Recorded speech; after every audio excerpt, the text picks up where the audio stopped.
বর্ণাঢ্য আয়োজনের মধ্য দিয়ে অনুষ্ঠিত হয়েছে ওয়ার্ল্ড হিউম্যান রাইটস অর্গানাইজেশনের চট্টগ্রাম মহানগর কমিটি অভিষেক কৃতি শিক্ষার্থী সংবর্ধনা ও সাংস্কৃতিক অনুষ্ঠান। রোববার সন্ধ্যায় চট্টগ্রাম জেলা শিল্পকলা একাডেমির অডিটোরিয়ামে জাঁকজমক এই আয়োজন করা হয়।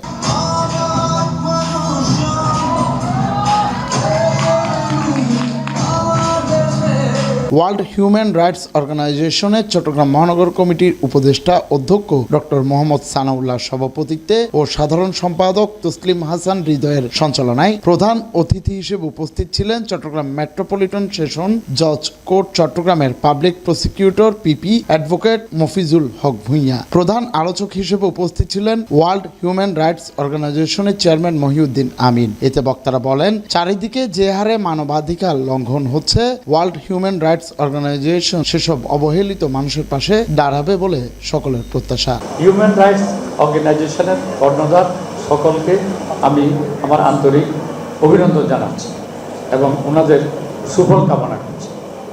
একটা কথা তো এই যে হিউম্যান রাইটস এর স্টার্টিংটা সেটা আমাদের যে দুজন বক্তা ওনারা বলেছেন, একজন বলেছেন যে এটা কত সালে হয়েছে এবং কত সালে এটার কার্যক্রম শুরু হয়েছে 1948 সালের 10 ডিসেম্বর থেকে।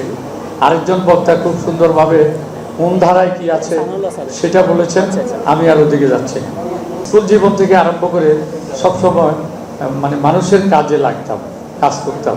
আমাদের কাজের মাধ্যমে আমরা প্রমাণ করতে চাই যে আমরা মানুষের অধিকার নিয়ে কাজ করতেছি। বিশ্বের ভিতরে অনেক বড় বড় সংস্থা রয়েছে, হিউম্যান রাইটস সংস্থা, human rights watch, amnesty international. ওই ধরনের সংস্থাগুলো মানুষ এক নামে চিনে যে মানুষের অধিকার নিয়ে কাজ করে। তো বাংলাদেশের মধ্যে এখন পর্যন্ত এই ধরনের সংস্থা, এই ধরনের হিউম্যান রাইটস সংস্থা তৈরি হয় নাই।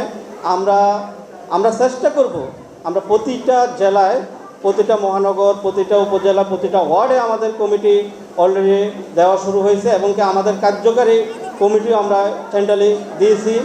আমরা আশা করব বাংলাদেশের 20 কোটি মানুষের কল্যাণে কাজ করতে, মানুষের অধিকার নিয়ে কাজ করতে, মানুষের সমস্যা, জাতীয় আন্তর্জাতিক সমস্যা নিয়ে আমরা কাজ করতে। অনুষ্ঠানে কৃতি শিক্ষার্থীদের সংবর্ধনা ও অতিথিদের সম্মাননা ক্রেস্ট প্রদান করা হয়। পরে অনুষ্ঠানে ফ্যাশন শো এবং ক্ষুদে শিল্পীদের স্বতঃস্ফূর্ত অংশগ্রহণে মনোমুগ্ধকর সাংস্কৃতিক পরিবেশনার মধ্য দিয়ে অনুষ্ঠান সম্পন্ন হয়। ডেস্ক রিপোর্ট, সময় নিউজ।